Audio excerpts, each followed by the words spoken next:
같이 보겠습니다. 마태복음 6장 9절입니다. 마태복음 6장 9절 같이 읽겠습니다. 그러므로 너희는 이렇게 기도하라. 하늘에 계신 우리 아버지여, 이름이 거룩히 여김을 받으시오며. 우리가 중보기도 살펴가면서 한 해 마무리 살펴가면서 예수님의 기도를 살펴갑니다. 저 또한 예수님의 기도를 살펴가면서 저의 기도에 대한 부분들을 더 점검하게 되어지고, 또 나름 이렇게 부족하지만 매일매일 말씀 묵상하고 하나님의 임재, 또 하나님이 주시는 마음들을 기도하려고 해가면서 더 실제적으로 이런 부분들을 더 알아가는 것 같습니다. 자, 그래서 오늘 살펴볼 거는 뭐냐면, 예수님이 가르쳐 주신 기도는 그렇습니다. 기도는 아버지를 부르며 아버지께 나아가는 거다.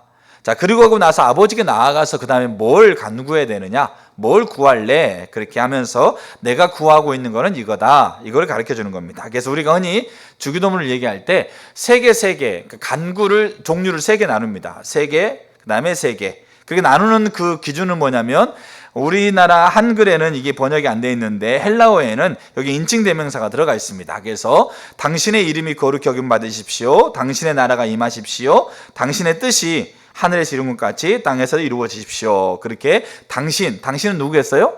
당신은 하나님을 가리키는 거죠. 이렇게 세 개가 돼 있고, 그 다음에 이제 우리나라 말에 번역된 것처럼 우리에게 일용할 양식 주십시오, 우리에게 죄진 자를 사해 준 같이 우리를 사해 주시고, 우리를 시험에 들게 마십시오. 그렇게 하면서 이제 그 인칭이, 그 대상이 이제 이렇게 헬라어에는 분명히 표시되어 있습니다. 그렇기 때문에 예수님의 기도회에는 하늘을 향한 청원 3개, 그 다음에 땅을 향한 청원 3개, 이렇게 우리가 분류할 수 있겠구나라고 생각하는 거죠.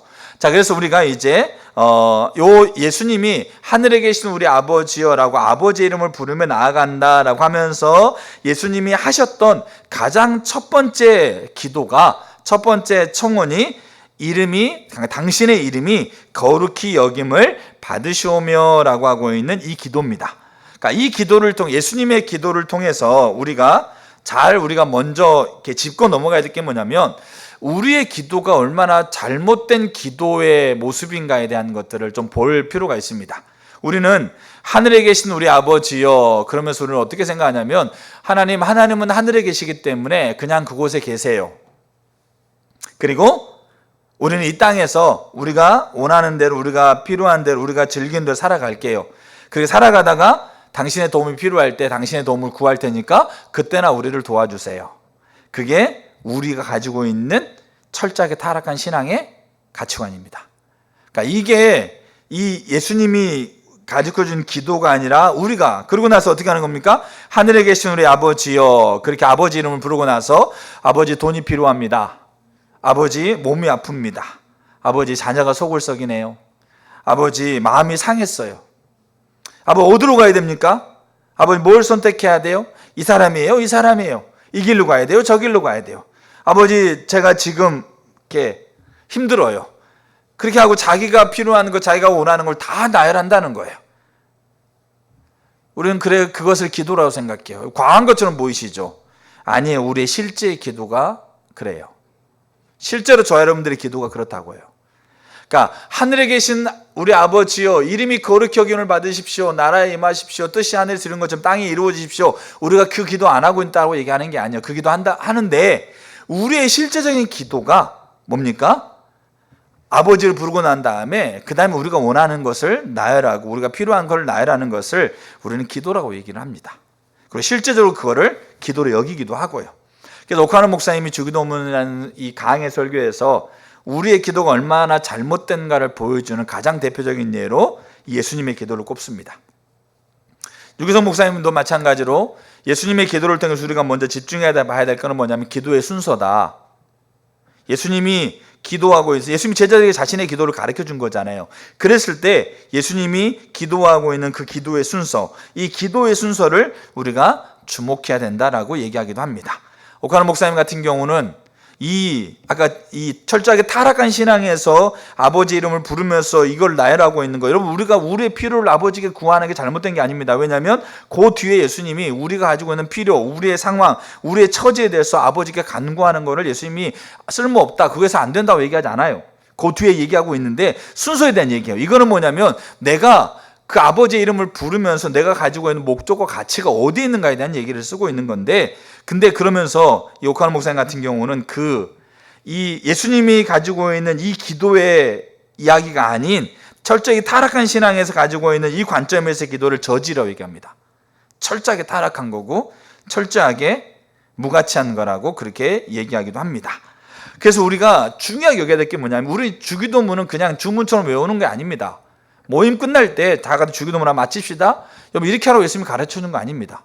이거는 철저하게 예수님이 드렸던 기도고 철저하게 예수님이 경험했던 거고 제자들이 보았던 거거든요. 기도하는 사람이 기도했던 걸 보면서 저 사람의 기도처럼 기도하고 싶다라고 그렇게 뜨거운 갈망으로 물어본 게 예수님의 기도였습니다. 그렇다고 한다면 예수님이 그렇게 기도하면서 우리에게 내가 기도하는 것은 이만큼 높은 차원의 기도니까 너희들이 기도를 한참 배워야 돼, 그렇게 예수님이 하고 있지 않습니다.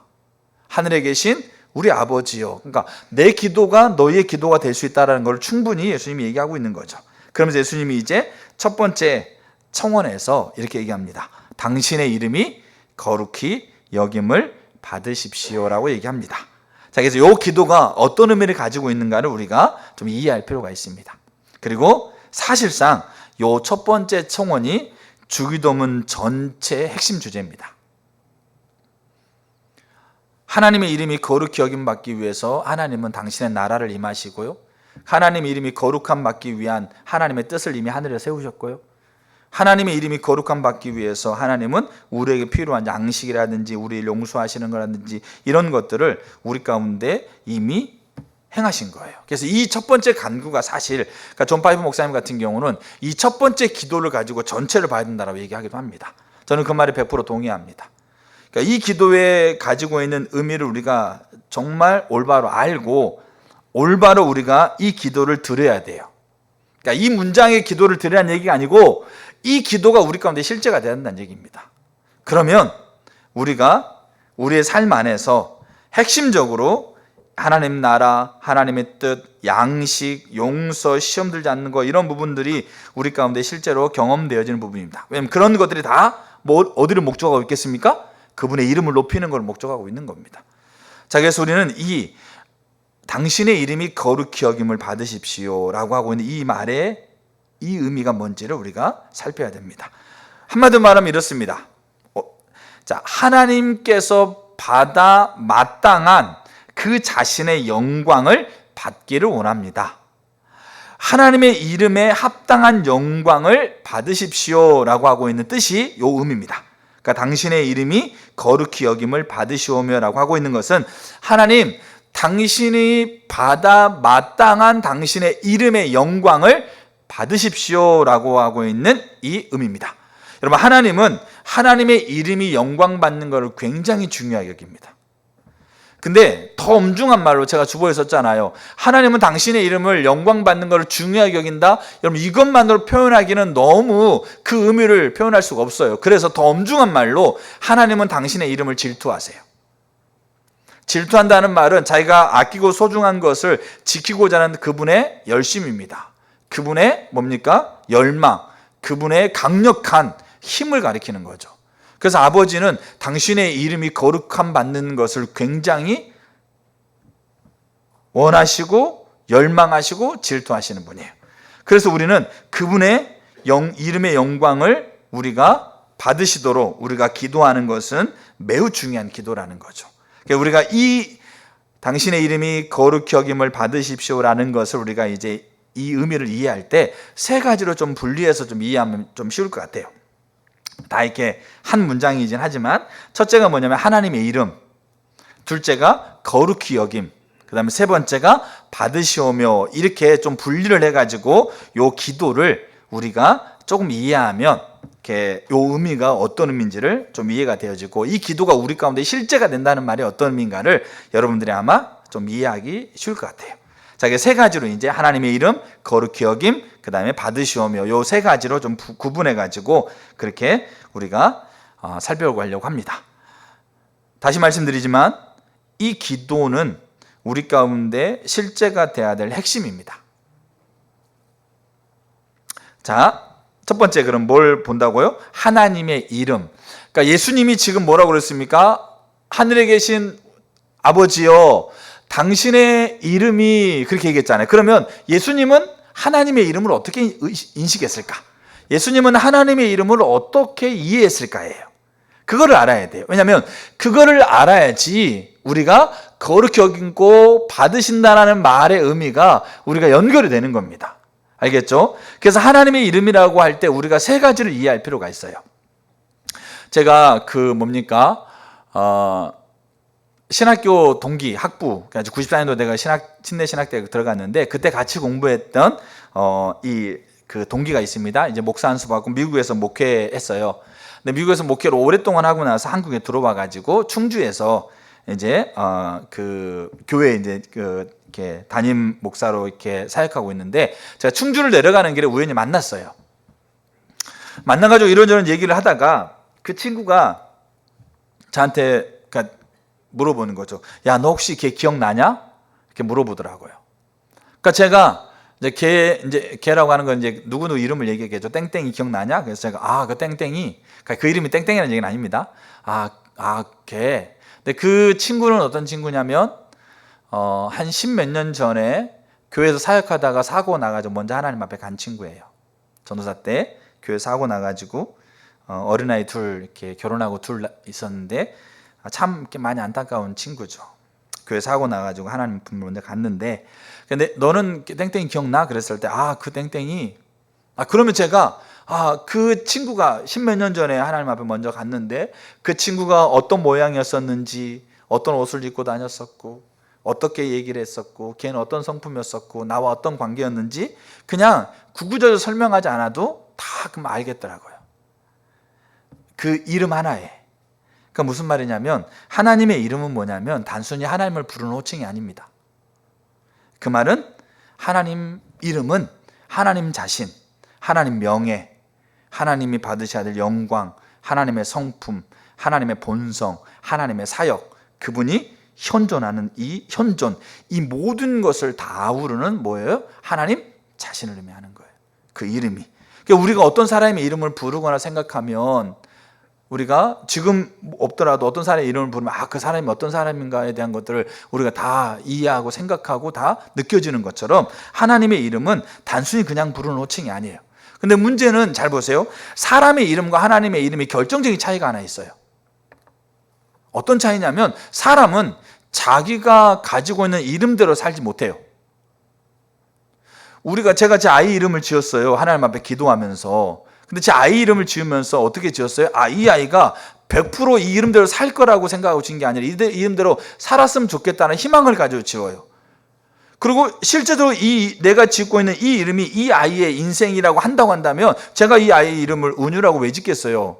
갑부, 장군, 김 대통령, 아니면 세계 통치자 이렇게 이름을 지으면 그 이름이 그 사람이라고 한다면 그러면 그 이름을 그렇게 짓지 않겠습니까? 근데 그 이름대로 사는 사람이 세상에는 없어요. 그 이름대로 살기를 원하면서, 그러니까 아무리 뛰어난다 할지라도 그 이름대로 살았다라고, 100% 그 이름대로 살았다라고 생각, 감정, 그 다음에 삶의 순간순간마다 그 이름대로 살았다라고 그렇게 할 수 있는 사람은 아무도 없다는 얘기죠. 근데 하나님의 이름은, 우리의 이름도 우리가 가지고 있는 그 사람의 인격, 그 사람의 말, 그 사람의 가지고 있는 걸 생각나게 하는 거 맞아요. 왜냐면 인격이 담겨 있으니까 그 이름, 우리가 부르고 있는 이름 안에는 그 사람의 삶이 담겨 있으니까 맞아요. 근데 문제는 그 이름대로 그 사람이 살지 못한다고요. 근데 하나님은 하나님이 가지고 있는 이름대로 사시는 거예요. 그게 우리와 달라요. 그래서 하나님의 이름은 히브리어나 헬라어는 인격이라는 단어가 없다고 합니다. 근데 인격 대신에 뭐로 그 사람을 지칭하냐면 이름으로 지칭하는 거예요. 그래서 하나님이 야곱한테 너 이름이 뭐냐라고 물어봤던 건 단순히 그냥 네 이름이 뭐냐 그 정보를 묻기 위한 게 아니에요. 뭘 물었겠어요? 너는 누구냐 이거예요. 나는 야곱입니다. 이 말은 My name is 야곱 이게 아닙니다. 뭐겠어요? 내 인생, 나라는 존재가 내 지금까지 살아봤던 삶이, 내 인격이, 내 언어가 야곱입니다. 속이지 않으면 속일 수밖에 없고, 속이지 않으면 속아서 손해당할 수밖에 없으니까 어떻게 내 이익을 위해서 속이면서 살아봤던 인생입니다. 이런 얘기인 거죠. 근데 그 이름을, 이제는 네 이름을 야곱을 하지 말고 네 이름을 이스라엘로 불러라. 이 말은 그냥 이름 개명한 게 아니에요. 이름이 너무 촌스러우니까 이름 개명한 게 아니고, 이제는 이스라엘이라는 게 하나님의 겨로 이겼다는 말도 있고 하나님이 너의 주인이라는 말도 있습니다. 네 인생 네가 주인되어 살아왔는데 그게 아니고 하나님이 너의 주인이다. 이게 그 인생을 바꿔버린 거예요. 아브라함도 아브라함으로 바꾸잖아요. 그만큼 그 이름이 인격이라든지 그거를 의미한다고. 근데 이스라엘을 바뀌었다고 그래서 이 사람이 바뀐 순간부터 이스라엘로 사느냐? 그렇게 못한다고 해요. 왜? 사람은 자신이 가지고 있는 죄된 본성 때문에 그 이름이 아무리 그 이름이 바뀌었어도 이스라엘로 바뀌고 난 다음에 하나님이 가라고 하는 걸 안 가잖아요. 자기 중심성이 그래도 남아있어가지고. 근데 하나님은 다릅니다. 하나님은 그 이름 그대로 사시고 이름 그대로 역사하시고 이름 그대로 사역을 하시는 분이에요. 그게 하나님의 이름이에요. 그러니까 하나님의 이름은 곧 하나님 자신을 얘기하는 겁니다. 자, 두 번째, 그래서 하나님의 이름은 하나님 자신이에요.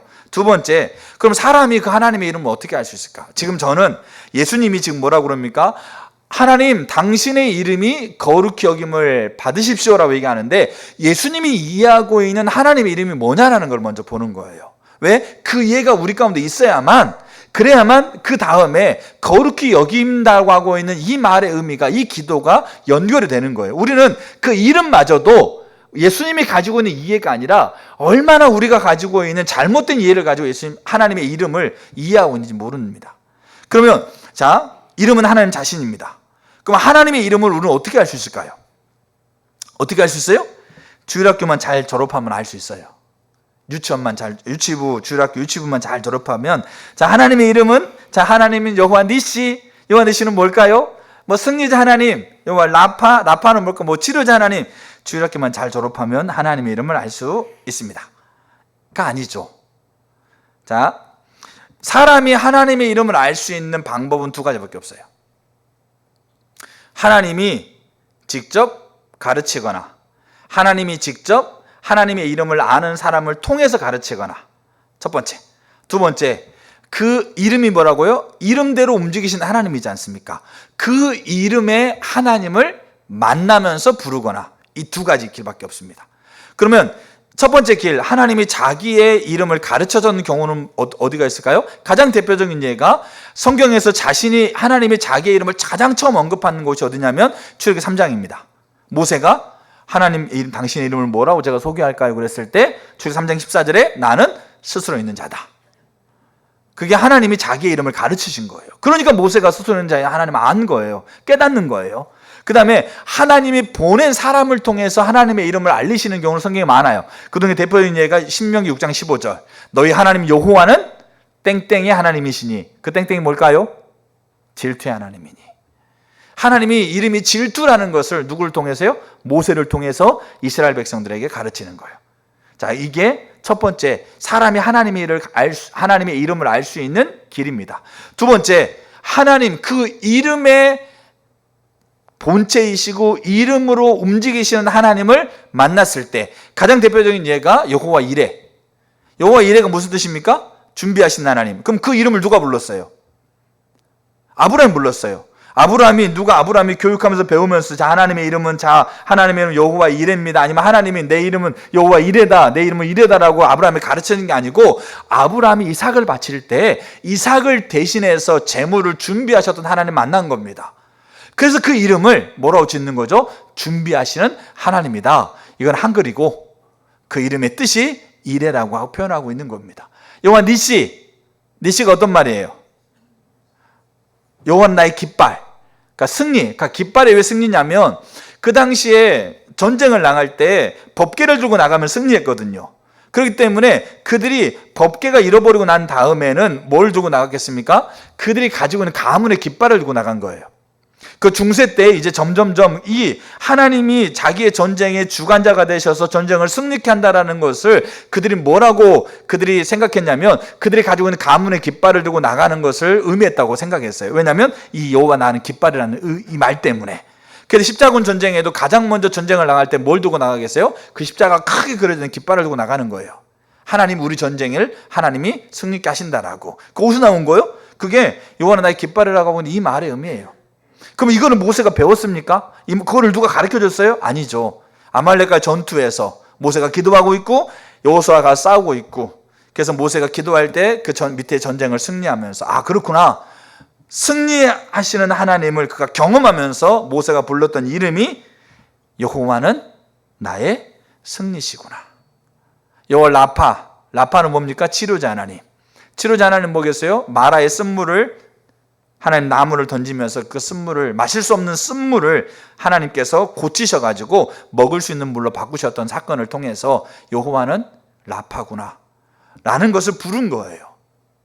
그러니까 사람의 하나님의 이름을 알 수 있는 건 하나님을 가르치든지 그 하나님 자신이가 그 이름의 하나님을 만나든지 요 두 가지밖에 없어요. 여러분, 그렇기 때문에 조직신학자들이 그렇게 얘기합니다. 하나님의 이름 하나는 하나님이라고 하고 있는 전부를 다 표현할 수는 없어요. 하나님의 치료자 하나님입니다. 이 치료자 하나님이 하나님의 전부를 다 표현할 수 있습니까? 없습니까? 표현할 수가 없어요. 그러면 이 치료자라고 하고 있는 이 하나님의 이름이 하나님이라는 이 분의 한 조각인 것처럼 여겨지는데 그렇진 않아요. 우리의 관점은 뭡니까? 10개가 있는데 그 중에 하나는 이 9개, 나머지 9개, 10개를 다 표현할 수 없고 이 10개 중에 하나라고 생각하는 거잖아요. 근데 하나님의 이름은 하나님의 이름 10개를 다 표현할 수 없는 거예요. 근데 이 한 조각의 하나님의 이름은 하나님 10개를 다 의미하고 있다고 해요. 그래서 이렇게 어려운 말을 이렇게 얘기합니다. 하나님의 이름들은 하나님이라는 존재에 대해서 전적으로 걸맞는 타당한 지식, 본질적인 지식을 우리에게 제공하지 못하지만 비록 이 지식이 제한되어 있고 한정된 것이라 할지라도 그것은 하나하나가 참되고 실제적인 거다. 그게 하나님의 이름이에요.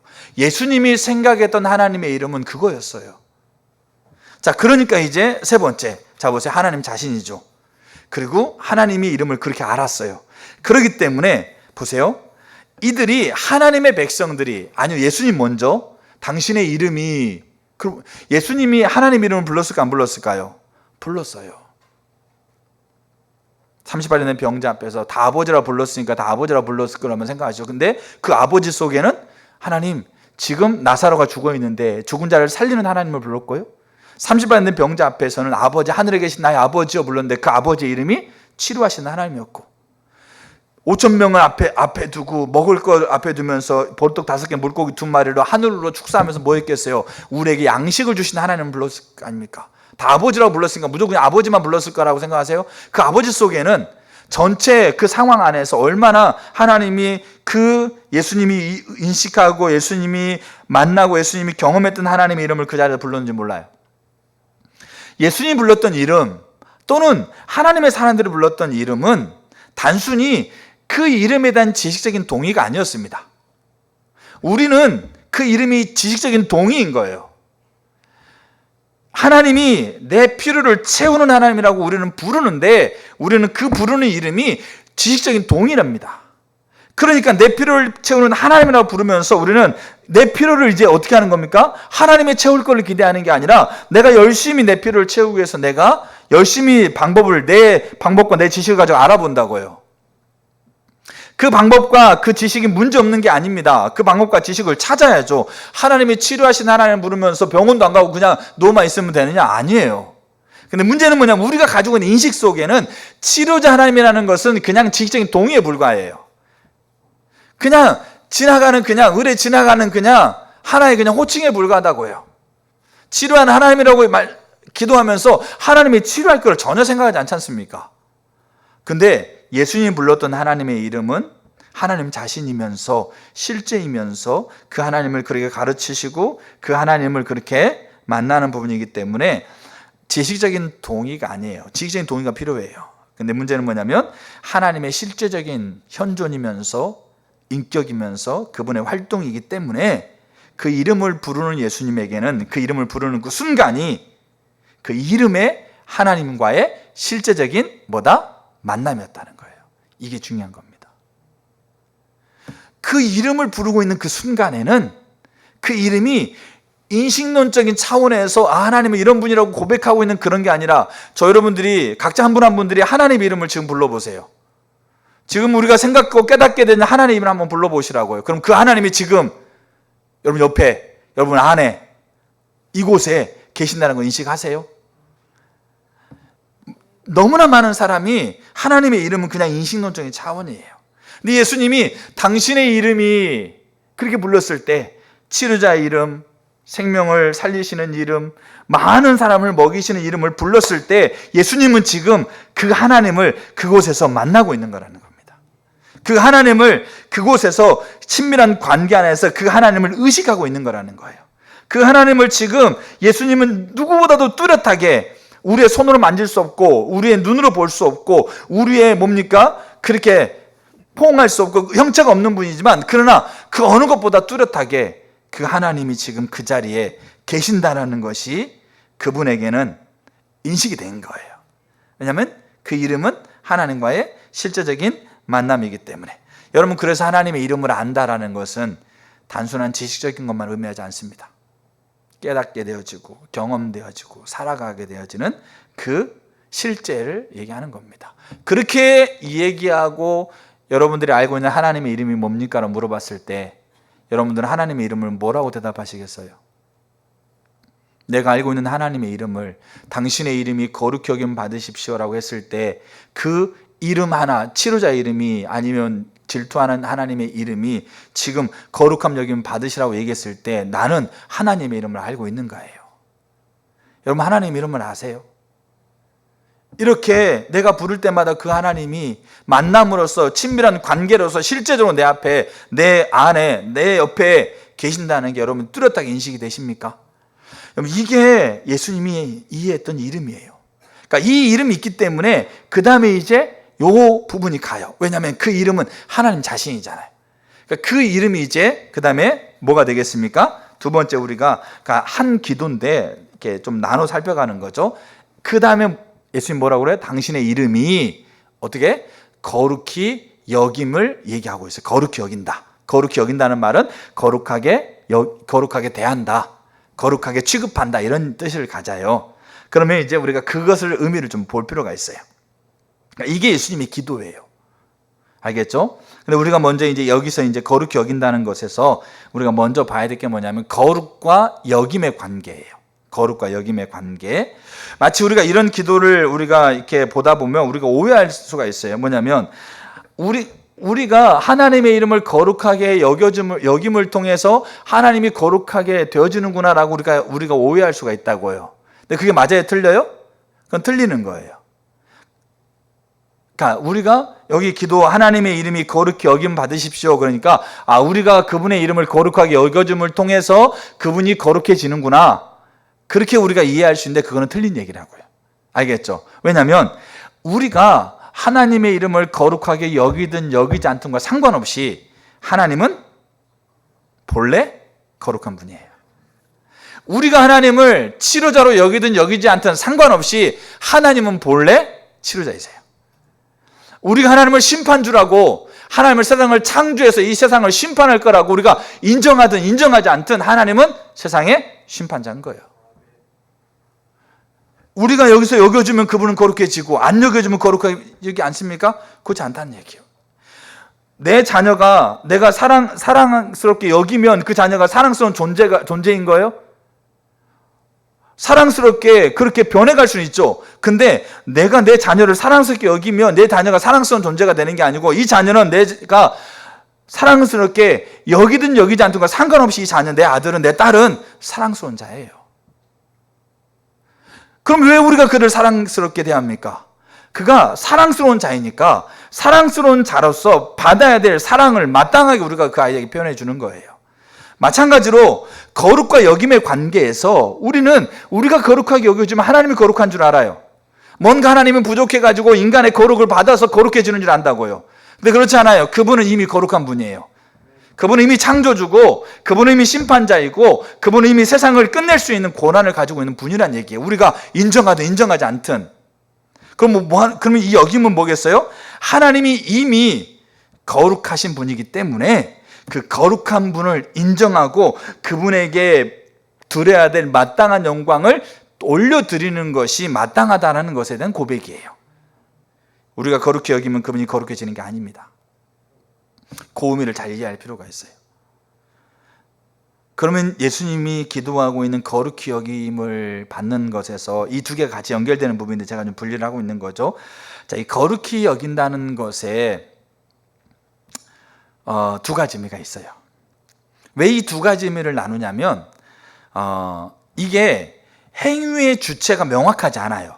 그러니까 예수님이 당신의 이름이라고 얘기하면서 그 이름의 대상이 하나님이라는 것을 분명하게 언급했어요. 알겠죠? 근데 우리에게 일용할 양식이라고 하는 거는 양식을 받는 대상이 우리라는 것도 분명하게 그렇게 얘기를 쓴 거죠. 근데 당신의 이름이 거룩하게 여김을 이렇게 얘기했을 때 여기는 거 알겠죠? 여기는 행위의 주체가 누군지를 명확하게 표현하고 있지 않아요. 예를 들어서 이런 거죠. 밥 먹어라 이렇게 하는 거하고 알겠죠? 그러면 여기 있는 사람들 많이 있는데 자 식사하십시오 이렇게 얘기하는 거하고 여기 뭐 이렇게 원익 집사님 식사하러 가십시오 얘기하는 거하고 다르다는 얘기죠. 알겠죠? 행위의 주체가 명확하지 않다는 얘기예요. 왜냐 그렇다고 하면 이 행위의 주체를 명확하지 하고 있지 않다라고 하는 이 말 속에 담겨져 있는 두 가지 중요한 의미를 알아야 돼요. 왜 행위의 주체가 명확하지 않는 것이 이 신약 성경에 이런 부분이 많이 나와요.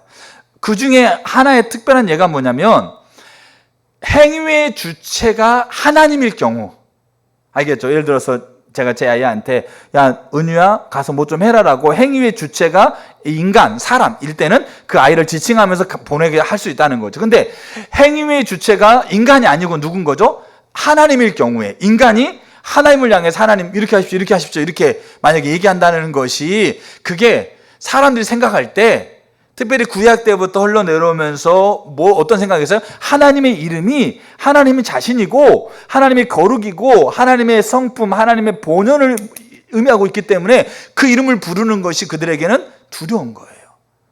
특별히 십계명에서 내 이름을 어떻게 하지 마라? 망령되 일컫지 말라 그러니까 그들은 하나님의 이름을 부르는 게 두려운 거죠. 그러니까 이 경외감이 든 거죠. 그래서 이들이 성경을 필사할 때 처음에는 여호와 라는 단어를 썼어요. 근데 이 단어를 쓰는 것조차도 이 성경을 필사하면서 여호와라는 단어가 나오면 그 자리에 그대로 멈춥니다. 그 다음에 붓을 갈고 먹을 새거로 다 갈고 옷을 새로 입고 목욕 다 하고 기도하고 자기 모든 죄를 다 회개하고 난 다음에 여호와라는 이름을 썼어요. 근데 그렇게 쓰는 것마저도 더 경외감으로 두려우니까 여호와라는 이름을 못 썼어요. 그래서 그 대신 이름을 뭐로 대체했냐면 아도나이, 나의 주로 대체한 거예요. 그래서 여러분 성경에 여호와라는 이름을 우리가 쓰고 있지만 여호와 이렇게 쓰잖아요. 근데 성경에 히브리어에는 모음이 없어요. 자음만 있어요. 자음만. 우리가 그 자음을 통해서 모음을 이렇게 연결하고 있구나라고 우리가 지레짐작하면서 여호와라 부르는 거지 사실은 자음밖에 없다는 얘기예요. 왜냐하면 그들이 하도 안 쓰다 보니까 그 모음을 잊어버렸어요. 그렇게 하고 있는데 거룩하게 여기십시오라고 누구한테 얘기하고 있는 거예요? 하나님한테 그렇게 얘기하기가 너무 경외감을 할 수가 없는 거죠. 그래서 행위의 주체가 하나님일 때는 그 행위의 주체를 생략해요. 왜 생략하는지 알겠죠? 이거를 신적 수동태라고 얘기합니다. 하나님이 동사의 행위의 직접적인 주체자일 때 그때 그 하나님을 거명하는 것을 피하기 위해서 행위자가 생략된 채로 사용하고 있는 용법이에요.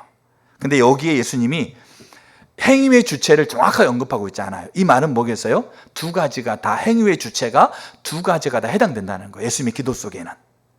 그러면 자 이제 두 가지가 뭐겠어요? 하나는 행위의 주체가 거룩하게 여기다라고 하고 있는 행위의 주체가 하나님일 때가 있고 그게 예수님의 기도란 얘기예요.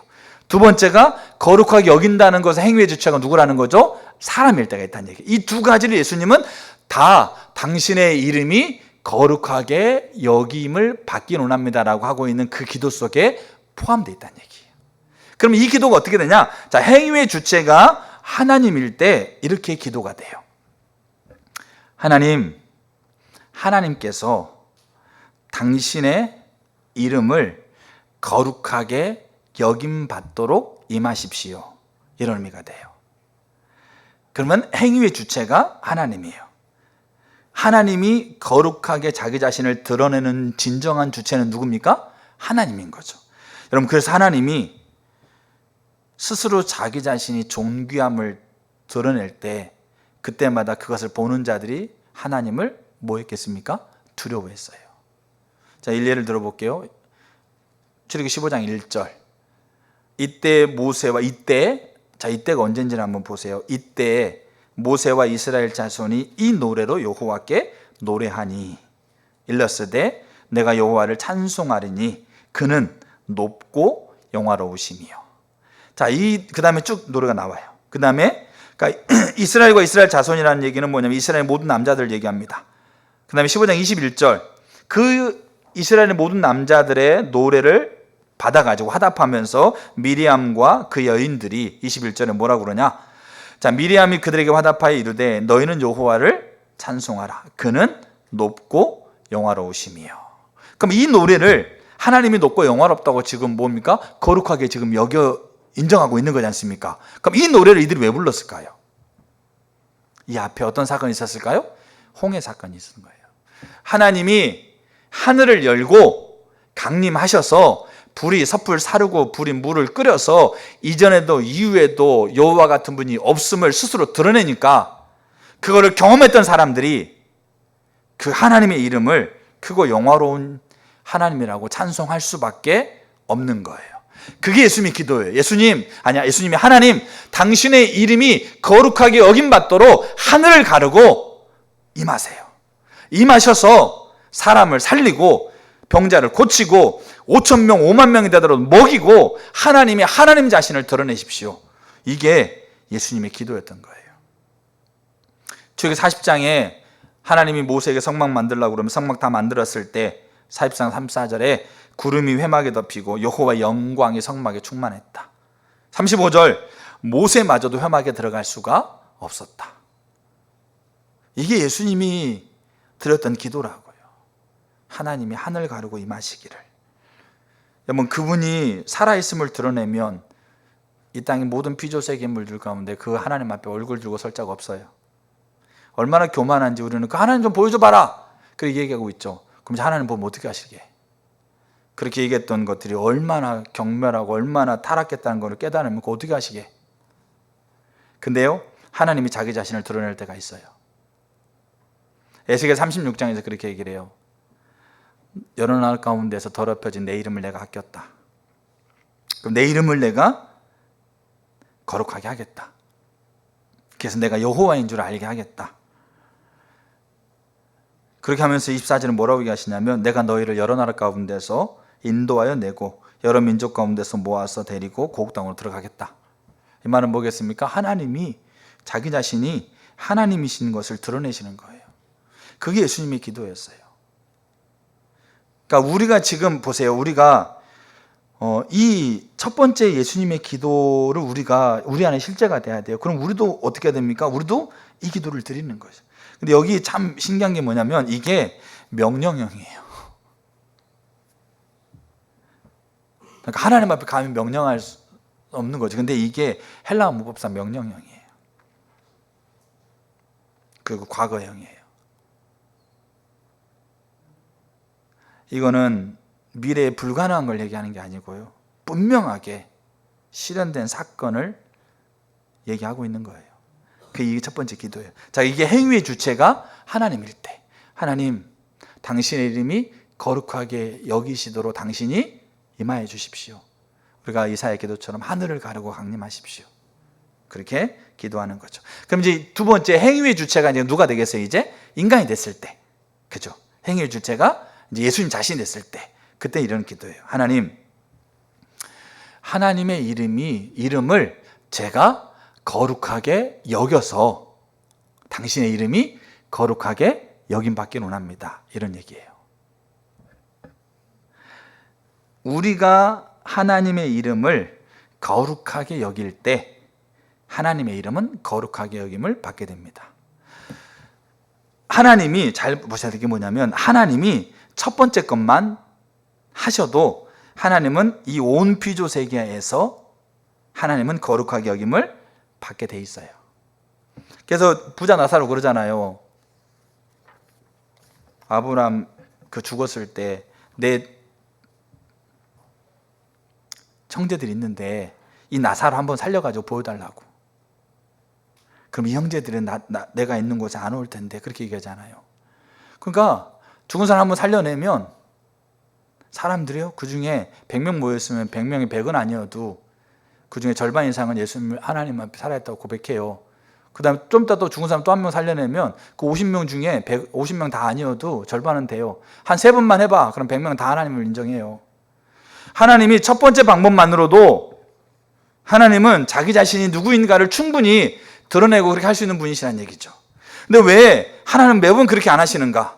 왜 매번 하나님은 그렇게 하나님 자신을 드러내면 간단할 텐데 그렇게 하나님을 멸시하고 조롱하고 무시하는 사람에게 하나님이 자신 드러나가지고 내가 하나님다 얘기하면 다 그냥 엎드리고 다 인정할 텐데 그렇게 수없이 많은 그런 사람들, 그렇게 하나님 앞에 돌아왔던 사람들 많잖아요.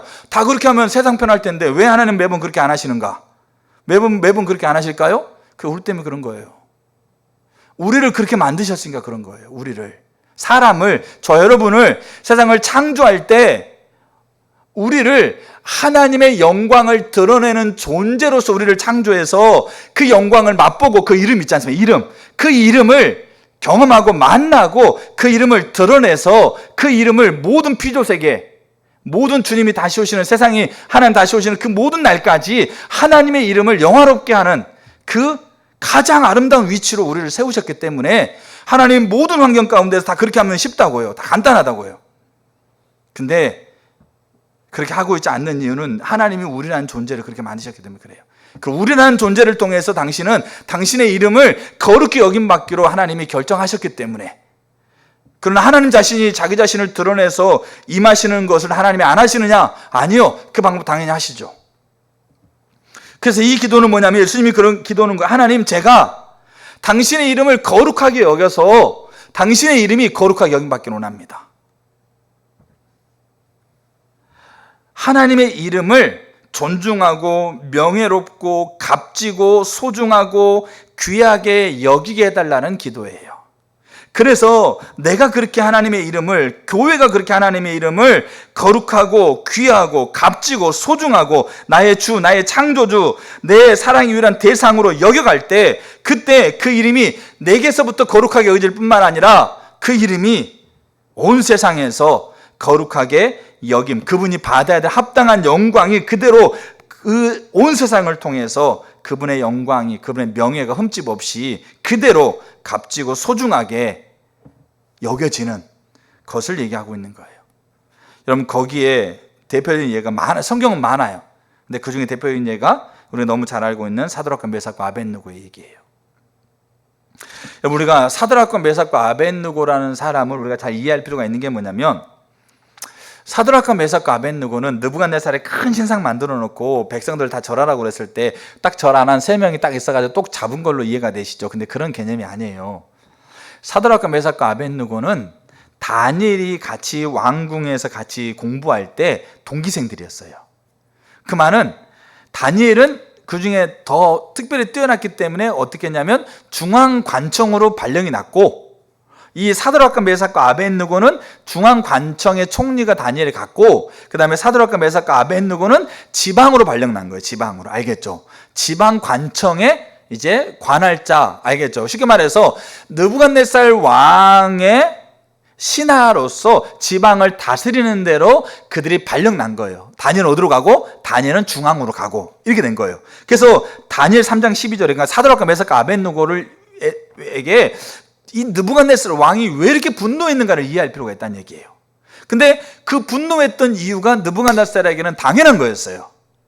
근데 이 당연한 것을 이 사드락과 메삭과 아벳느고가 이게 당연한 거를 인정하면서 그 이후에 그가 가지고 있는 이 자기 전체와 전 세계를 하나님께 그가 어떤 이해를 가지고 있는지를 여기 고백하고 있다는 얘기예요. 이게 하나님의 이름을 거룩하게 여기고 있는 거라는 얘기입니다. 자, 다니엘 3장 12절에 뭐라고 되어 있냐면, 이제 유다 사람 사드락과 메삭과 아벳느고는 왕이 세워 바벨론 지방을 다스리게 하신 자이거늘, 알겠죠? 그러니까 지방의 왕의 신하로서 왕의 백성들을 다스리는 역할로 발령났던 사람이에요. 그러면 이 사드락과 메삭과 아벳느고는 누구의 권위 아래 있을 책임이 있는 거예요? 느부갓네살 왕의 권위 아래 있는 책임을 가지고 있는 거예요. 이건 공적인 책임이에요. 그러면 이 공적인 책임을 이 사드락과 메삭과 아벳느고가 나는 하나님을 섬기고 있는데 느부갓네살 왕은 우상을 섬기고 우상 나라이기 때문에 이 공적인 영역에 그냥 막 대충대충 하고 그렇게 했을까요? 아니에요. 탁월하게 최선을 다했다는 얘기죠. 자, 근데 이 신상에게 절하고 있는 사건 속에서 이제 그가 절하지 않는 사건으로 인해서 이제 발각돼서 잡힌 거잖아요. 그러니까 이게 화를 낸 거죠. 그러면서 뭐라고 그러냐면 이 느부갓네살 왕이 하는 얘기가 맞는 거예요. 금신상에 절하지 않는다는 건 네가 나의 신하인데 내 권위 안에 네가 안 들어가 있는 거다. 그러면서 이제라도 너희가 준비했다가 그렇게 절해라. 이 말은 너희가 지금 내가 나의 신하로 발령 나겠다는 이 공적인 책임에 네가 그 책임을 다해라 이 말인 거죠. 자, 그랬을 때 이 이야기 속에서 이제 사드락과 메삭과 아벳느고가 하나님을 거룩하게 대하고 있는 게 어떤 부분이냐면 3장 16절부터 이렇게 나와 있어요. 사드락과 메삭과 아벳느고가 왕에게 대답하여 이르되 느부갓네살이여 우리가 이 일에 대하여 왕에게 대답할 필요가 없다. 자, 왕이여 우리가 섬기는 하나님이 계시다면, 그러니까 우리가 섬기는 하나님이 계시다면 이거는 있는지 없는지 모르겠다 이게 아닙니다. 알겠죠? 이거는 하나님이 계신다는 걸 전제하고 있는 거죠. 자, 계시다면 우리를 맹렬히 타는 풀물 가운데서 능히 건지시고 왕의 손에서도 건져내시리라 이렇게 얘기하고 있는 거죠. 그 말은 이제 이 말이에요. 보세요. 우리가 크리스천으로서 우리가 안 믿는 사람의 회사에 가서 우리가 일을 해요. 그럼 그 일을 나는 하나님 믿는 사람이기 때문에 안 믿는 사람의 직장 가서 일을 하면서 그 일을 대충 하나요? 아니죠. 탁월하게 최선을 다해서 해야 된다는 거죠. 근데 문제는 잘 보세요.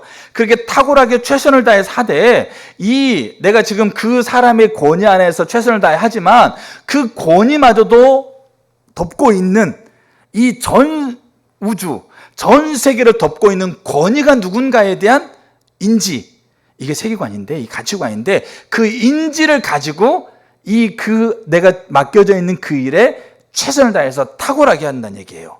그거를 지금 이 사드락과 메삭과 아벳느고가 얘기하고 있는 거예요. 네, 맞습니다. 왕의 신하로서 당신의 권위 안에 있는 게 맞고 저는 왕의 신하로서 내게 맡겨진 일을 탁월하게 잘 열심히 하는 건 맞습니다. 근데 내가 지금 당신 앞에 서서 내게 지금 당신마저도 내가 가지고 있는 가치에 의하면 당신마저도 이 전 우주를 창조하고 전 우주의 주권자가 되시는 하나님, 그분이 계시는데 그분의 권위 앞에 나도 들어갈 뿐만 아니라 당신도 들어가야 되는 겁니다. 그게 내가 당신의 권위 앞에서 이 일을 탁월하게 최선을 다해서 하고 있는 궁극적인 이유입니다라고 하면서 누구를 인정하는 거예요? 누구를 거룩히 여기는 거예요? 하나님을 거룩히 여기는 거예요. 그러면서 그 하나님이 계시는데 그 하나님이 풀무불에서 우리를 구원할 수도 있고 구원하지 않을 수도 있습니다. 근데 우리는 그 당신마저도 뛰어넘는 이 가장 위대한 권위자로서 하나님 안에 내가 들어가 있기 때문에 당신의 신상 앞에 절할 수가 없습니다라고 얘기하고 있는 거예요. 그게 이 다니엘의 세 친구가 하나님을 거룩함을 인정해주고 있는 거예요. 우리가 예수 믿는 사람으로서 안 믿는 사람 회사 가가지고 대충 하는 거 아니에요.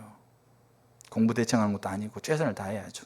근데 그 권위보다 더 모든 것을 온 세계를 아우르는 권위 아래 내가 있다는 그거를 인정해 드립니다. 그걸 고백하는 거예요. 그렇게 하고 나서 우리 다 아는 스토리죠. 사드락과 메삭과 아벳느고. 여러분 그 당시에는 사드락과 메삭과 아벳느고의 육신마저도 하나님이 건졌어요. 그럼 우리가 다 그러면 다 그렇게 권위 인정하면 다 그러면 이제 우리 다 승진 잘하고 사원도 들어갔다 1년 만에 과장 되고 2년 만에 이사 되고 그다음에 대표 되고 그래 되나? 그렇게 하다가 잘릴 수도 있죠. 그러니까 우리의 이야기는 사드락과 메삭과 아벳느고가 풀무불에 들어가서 그 육신을 건진 얘기하고 있기 때문에 우리도 그렇게 기대한다고요. 근데 이 상황에서는 그 육신마저도 건졌어요. 근데 때로는 그 육신마저도 건지지 않을 때가 있다는 얘기죠, 하나님이. 그럼 육신을 건지지 않았기 때문에 육신이 죽으면 다 끝입니까? 우리에는 감정이라는 것도 있고 우리에는 생각이라는 것도 있고 우리 감정과 생각이 있다고 하면 영이 있다는 걸 왜 인정을 안 하시는 거예요? 감정도 있다고 인정하고 생각도 인정하는데 그럼 왜 그 영이 있다는 걸 왜 인정을 못 하시냐고? 육신이 죽으면 끝이에요? 아니죠. 그럼 우리가 가지고 있는 영은 그럼 하나님 그럼 그거 포기하겠습니까? 그렇지 않다는 얘기죠. 근데 여기에서는 이 사건에서는 하나님이 하나님 의도가 있는 거겠죠. 하나님 의도 가운데서 사드락과 메삭 아벳느고의 육신마저도 하나님 보호해서 건졌어요. 건지고 나서 3장에서 28절에 느부갓네살 왕이 그렇게 고백해요. 사드락과 메삭 아벳느고의 하나님을 찬송해라. 여러분, 느부갓네살 왕이 하나님 믿는 거 아닙니다. 하나님 믿는 거 아닌데 하나님을 뭐 한 겁니까? 인정한 거예요. 그래서 조서를 뭐라고 그러느냐, 이제 조서를 내리노니 각 백성과 각 나라와 각 언어를 말하는 자가 사드락과 메삭과 아벳느고의 하나님을 경솔히 말하거든. 이거는 믿지 않는다고 얘기하는 게 아니에요. 그 하나님을 멸시하거나 그 하나님이 하고 있는 행동에 대해서 이 뭡니까? 딴지를 걸거든. 그럼 뭐라, 이게 법으로 제정한 거죠. 그 몸을 쪼개라. 그 집을 거름떠 삼아라. 불살라버리라는 얘기죠. 로마가 국교화되잖아요. 그 로마가 국교화되면서 법을 만들었어요. 교회 안 가면 잡아가는 법을 만들었어요. 과하다고 생각하시죠? 그때 당시 로마 때는 그 로마 인구의 90%가 크리스천이었어요. 근데 여기 지금 사드락과 메삭과 아벳느고의 이야기를 통해서 이 느부갓네살이 하나님 믿는 거 아니에요. 근데 문제는 뭐냐면 그 하나님을 인정하고 있는 거예요. 그 하나님을 사드락과 메삭과 아벳느고와 거룩하게 여기고 있는 걸 통해서 그 거룩하게 여김을 그 대상이 인정해 주는 거잖아요. 이런 얘기들은 성경에 수없이 많고 이런 얘기들은 우리 인생에 수없이 많아요. 우리는 너무나 교만해서 하나님 믿는 사람이 하나님의 이름을 거룩하게 여기는 걸 통해서 우리는 너무나 교만한 본성이 하나님의 이름을 거룩하게 여겨지지 못하는 정도 우리는 너무 심각하게 시대가 타락했고 시대가 너무 바뀌었기 때문에 그렇지 이런 예들은 사실 수없이 많아요. 그래서 행위의 주체가 하나님일 때 하나님은 하늘을 갈고 당신 자신의 영광을 드러내셔서 당신이 받을 영광을 스스로 받으십시오. 그 다음에 그 행위의 주체가 나일 때 예수님 자신일 때 하나님 제가 당신의 이름을 거룩하게 여기게 해주세요. 거룩하게 여겨서 당신의 이름이 거룩하게 여김받게 원합니다. 이 얘기인 거죠. 내가 거룩하게 여기면 당신의 이름이 거룩해지고 아니죠. 이미 이 아버지의 이름이라고 하고 있는 것을 통해서 우리는 그 아버지 이름이 하나님 자신이고 그 아버지를 내가 인격으로 만남을 통해서 아 그렇구나. 하나님은 정말 치료자구나. 하나님은 정말 승리자구나. 하나님은 정말 세상의 창조자구나라는 것을 그 아버지 이름을 통해서 이미 예수님이 가지고 있는 인식을 하게 되면 그 이름이 이 땅에서 내가 어떻게 그 이름을 대해야 될지 그 뒤로 나오겠어 안 나오겠어요? 그렇게 흘러가게 돼 있는 거예요. 그게 두 번째. 자, 세 번째, 거룩히 여김을 받으시옵소서가 한 기도인데 이거를 제가 이제 이해하기 쉽게 나누는 거죠. 세 번째가 뭐겠어요? 받으시오며 당신의 이름이 거룩히 여김을 받으시오며 이렇게 돼 있어요. 그러니까 이게 자, 받으시오며를 제가 이제 좀 설명하고자 이렇게 나눈 거죠. 자, 우리가 이 행위의 주체가 이 받도록 하기 위한 것을 위해서 행위의 주체가 하나님일 때는 문제가 있을까요, 없을까요? 하나님일 때는 문제가 없어요.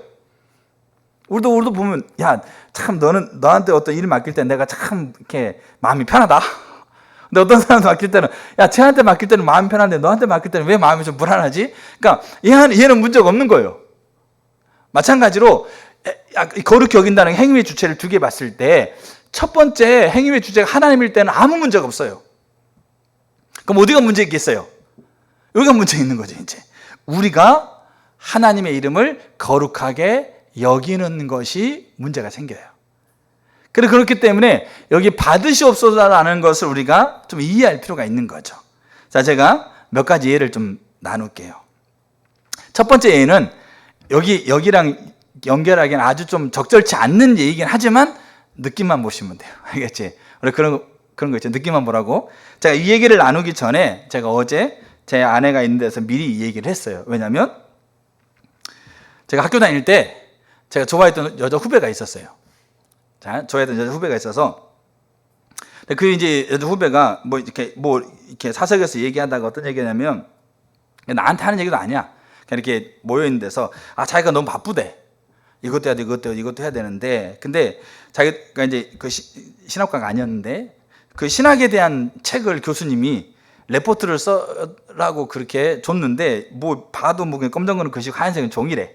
그러니까 숫자만 보이고 글씨만 보이고 아는 거야 하나님 이런 거밖에 모르겠대. 자, 그러면서 야, 이거를 좀 더 이게 얼마 이렇게 한 다음 주, 다다음 주까지가 써야 되는데 정말 힘들다고 그렇게 얘기를 한 거예요. 그냥 이렇게 모여 있는 데서. 제가 뭐라 그랬어요? 야, 그거 나한테 주라. 나한테 줘. 뭐 내가 써줄게. 자, 이거는 적절한 얘기가 아니에요. 알았죠? 그건 부정으로 막 하라는 얘기가 아니고 느낌을 보라는 얘기죠.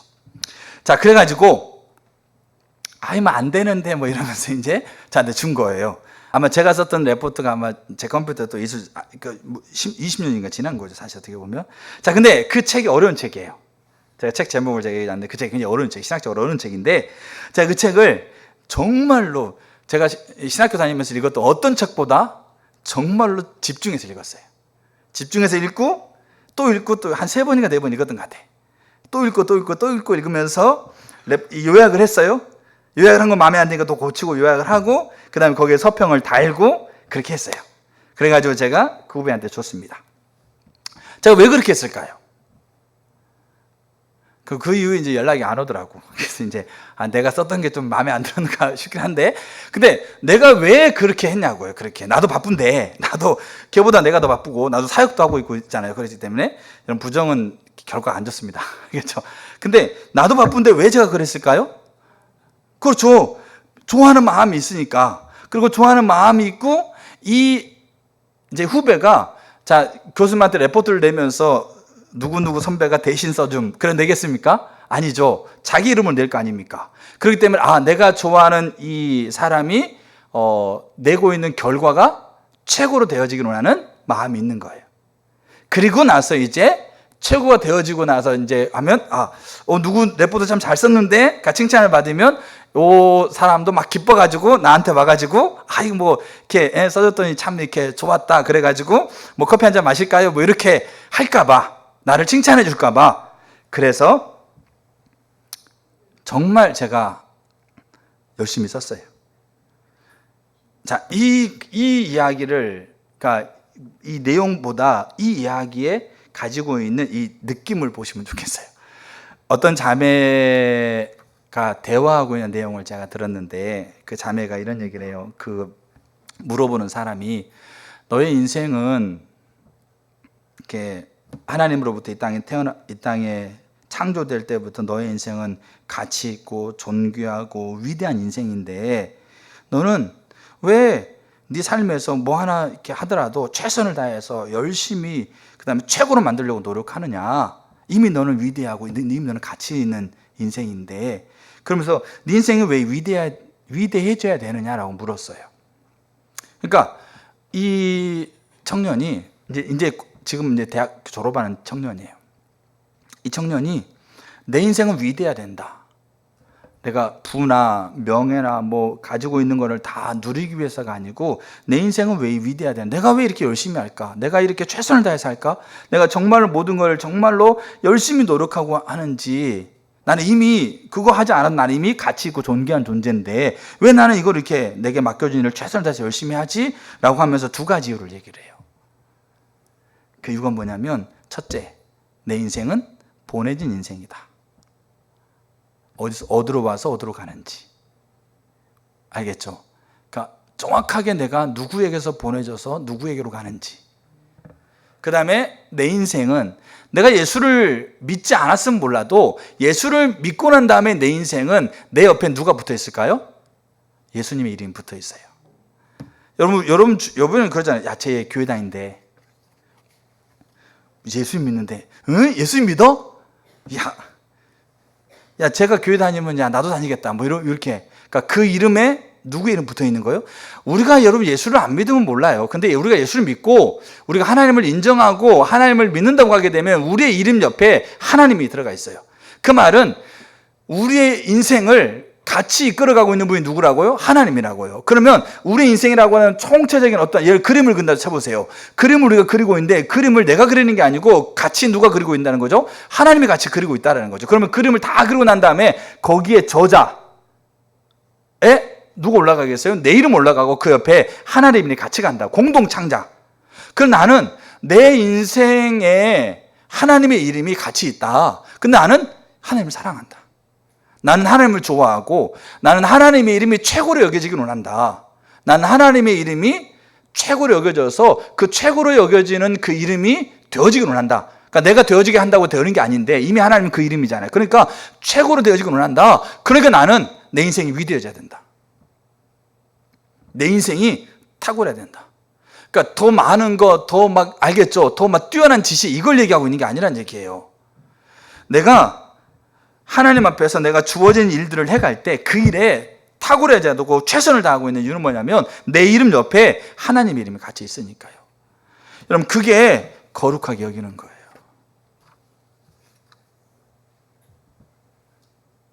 예수님은 하나님이시니까 아니에요. 예수님 인생 옆에 누가 같이 갔어요? 아버지 이름이 항상 같이 갔어요.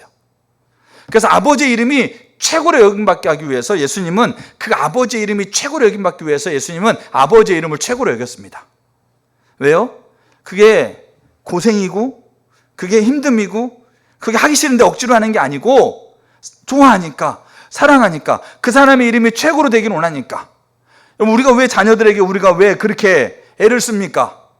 그럼 나중에 이 자녀가 이제 잘 되고 나서 이제 나중에 용돈 두둑이 주겠지 아니고 사랑스러운 존재니까 사랑을 받도록 이 아이가 최고가 될 수 있도록 우리가 내가 할 수 있는 걸 다 하지 않습니까?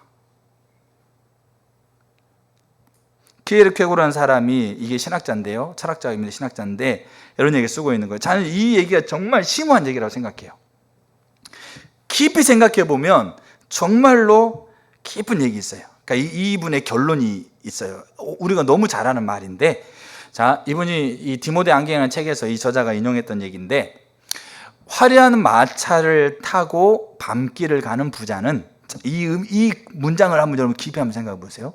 화려한 마차를 타고 밤길을 가는 부자는 별빛을 보며 걷는 가난한 나그네의 기쁨을 알지 못한다. 자, 이 의미가 무슨 의미 같으세요? 제가 이 문장을 읽으면서 깊이 생각이 들더라고요. 화려한 마차를 타고 밤길을 가는 부자는 별빛을 보고 걸어가는 가난한 나그네의 기쁨을 알지 못한다. 자, 각자가 딱 5초만 드리겠습니다. 나름 생각을 하시겠죠. 그러면서 이분이 뭐라고 그러냐면, 이 시대의 사소한 안락으로 대자연이 주는 깊고 심오하고 아름다운 것을 보는 것을 잊어버린 시대다, 이렇게 얘기를 해요. 자, 이게 무슨 말이냐면 이런 거예요. 하나님은 이미 창조 세계 속에 하나님 자신을 드러내 놓으셨어요. 그래서 그 드러내시는 것 중에 하나가 하나님이 세우신 질서예요. 남자와 여자, 그 다음에 남자 여자의 결혼, 그리고 세상에서 흘러가고 있는 이 하나님의 기준 질서, 이게 하나님 자신을 드러내고 있는 하나의 방법이에요. 근데 우리는 우리가 가지고 있는 이 조금의 즐거움, 조금의 안락, 조금의 내가 원하는 것을 로 인해서 하나님이 이 온 세계 안에 드러내고 있는 하나님을 잃어버린 거예요. 그래서 우리는 어떻게 여기냐면, 화려한 마차를 타고 밤길을 가는 부자는 이렇게 그렇게 못한다고 그러니까 그럼 이렇게 생각해요.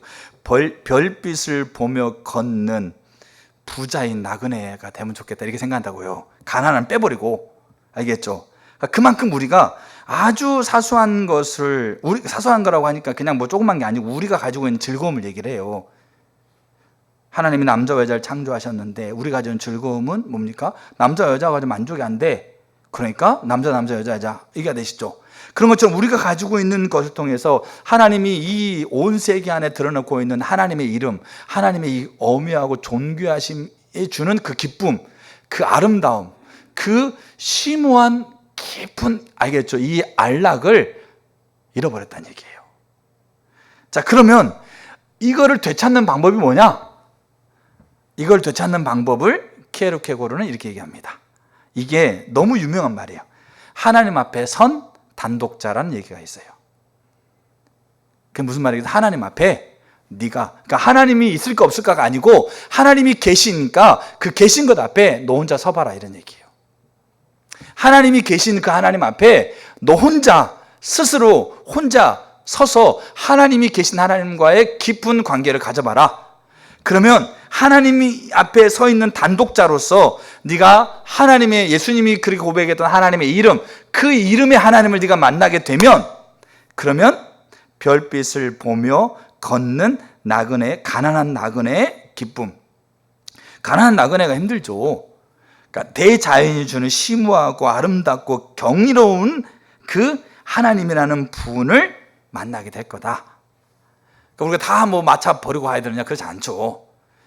그 의미를 아시겠죠. 그러니까 이게 뭘 얘기하냐면, 이게 받으시옵소서라고 하고 있는 의미를 설명해 주고 있는 거라고요. 왜 우리는 하나님이 거룩하게 여김을 받도록 우리가 하나님을 거룩하게 여기는 게 힘드는가? 왜 우리는 하나님이 거룩하게 여김을 받도록 우리가 하나님을 거룩하게 여기는 것이 창피로운가? 왜 우리는 다른 사람 앞에서 하나님이 거룩하게 여김을 받으시다고 하는 것을 행하는 것이 왜 우리는 부담스러운가? 그래서 밥 먹는 자리에서 기도하는 것도 우리가 잠깐 눈만 깜빡 감고, 김은유가 기도할 때 눈 깜빡 감고 기도하는데 뭘 기도했냐면 많은 기도했대요. 그 깜빡 감는 그 시간 동안 얼마나 많은 기도를 걔가 이 하나님과 영성이 깊어가지고 하고 있는지 모르겠는데, 왜 우리는 그게 힘들고, 왜 우리는 부담스럽고, 왜 우리는 그게 우리가 다른 것을 포기해야 되는 것처럼 여겨지는 거냐? 이것 때문에 그래요.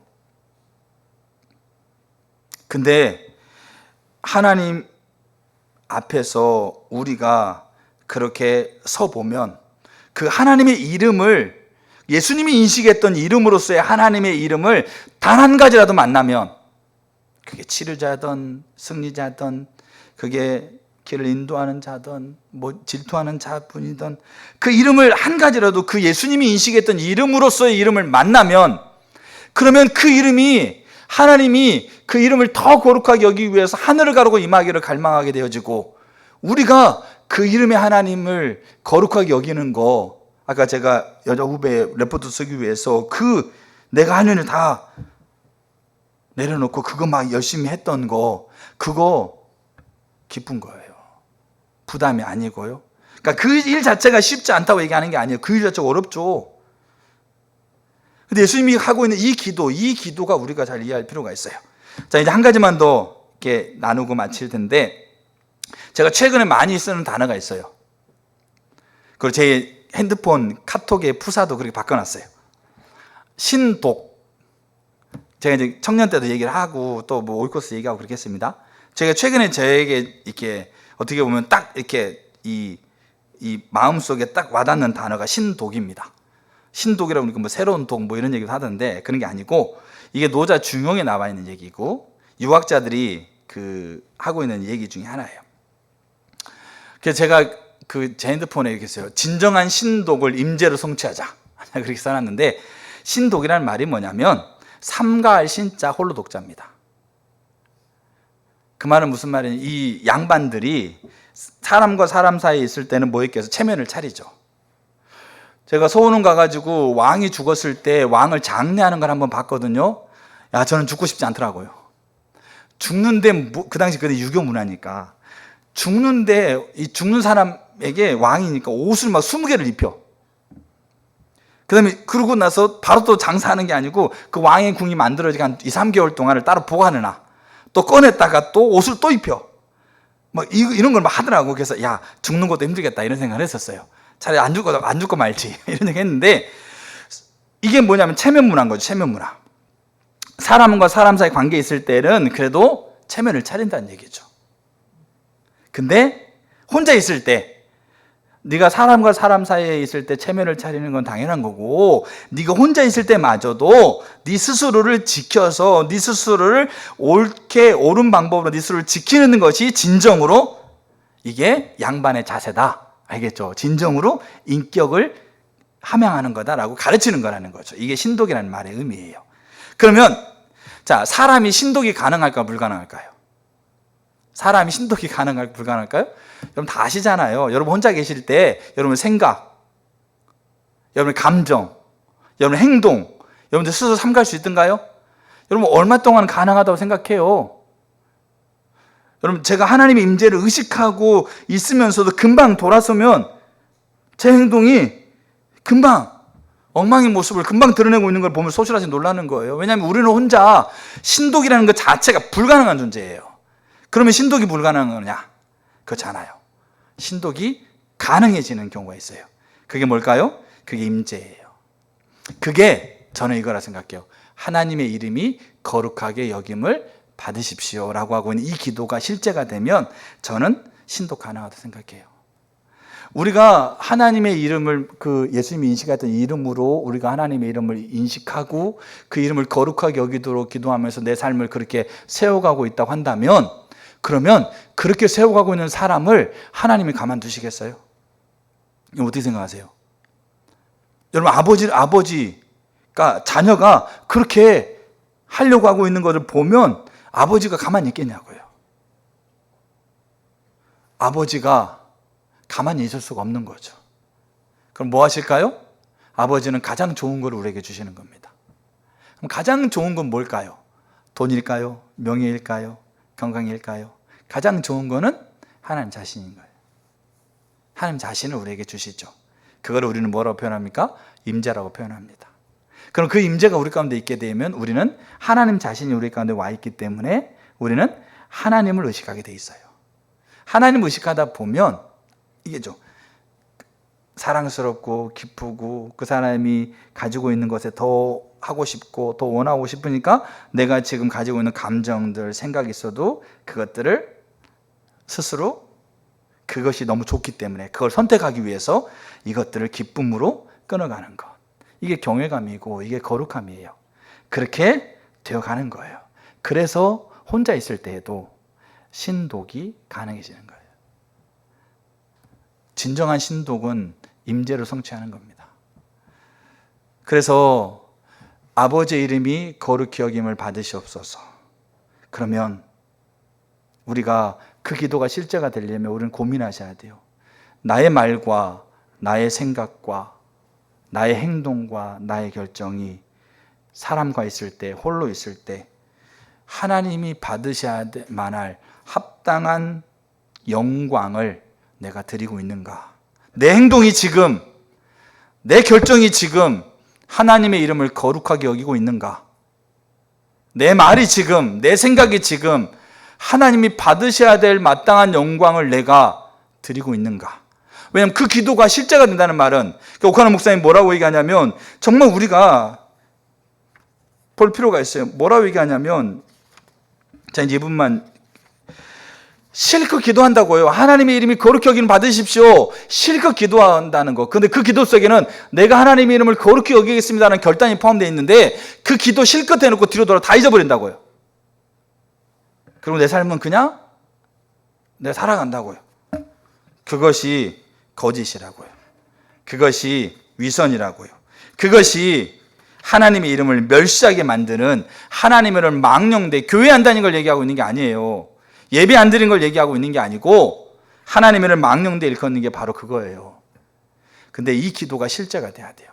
당신의 이름이 거룩히 여김을 받으시옵소서라고 하고 있는 이 기도가 우리 가운데 실제가 돼야 돼요. 예수님의 기도는 그런 의미였어요. 그래서 말씀을 마치면서 저와 여러분들이 세 가지를 잘 이해하면 좋겠어요. 우리가 먼저 예수님이 불렀던 아버지의 이름이 어떤 이름인가를 우리가 알 필요가 있어요. 이거를 정말 우리가 하나님 앞에 은혜를 구하고 깨닫게 되어지기를, 만나게 되어지기를, 사라지기를 우리 하나님 앞에 은혜를 구해야 돼요. 그리고 이제 그 이름이 우리 가운데 알아지면 알아질수록 그 이름이 얼마나 소중하고 얼마나 대단하고 얼마나 위험 있고 아름다운 걸 알기 때문에 그 이름이 높여지고, 그 이름이 뭡니까? 그 이름이 칭찬받고 그 이름이 더 존귀한 받는 것에 대해서 우리가 관심을 갖게 돼 있어요. 그래서 그거를 하기 위해서 하나님을 향해서 하나님 이렇게 해주세요. 그리고 내가 하나님의 이름을 거룩하게 여길 수 있게 해달라고 그렇게 우리가 하나님 앞에 우리가 간구할 수 있는 거죠. 간구하는 거로 끝나는 게 아니라 이제 받으시옵소서라고 얘기하면서 그 실제로 간구했던 것이 내 삶에 하나하나 그렇게 내 삶에 아주 부족하지만 연약하지만 그렇게 하나님 앞에 되어져 가는 것, 이렇게 우리가 되어져 가게 될 때 저는 하나님의 이름이 영광 받으신다고 생각합니다. 그리고 그 이름을 감히 거부할 수 없는 이름으로 많은 사람들에게 그 이름이 깊이 인정된다고 생각합니다. 그렇게 되어지길 축복합니다. 그게 예수님의 기도예요. 그 기도가 우리 가운데 회복되셔야 돼요. 입술만이 아니라 정말 우리가 연약하고 부족해요. 혼자 할 수 없어요. 근데 불가능한 건 아닙니다. 예수님 불가능한 기도를 왜 가르쳤겠어요? 예수님이 경험했던 것을 가리키는 거니까. 저와 여러분들의 기도가 이 기도의 실제가 되는 은혜가 있기를 축복합니다. 아멘. 우리 찬양 같이 하시고 같이 하나님 앞에 서면 좋겠습니다.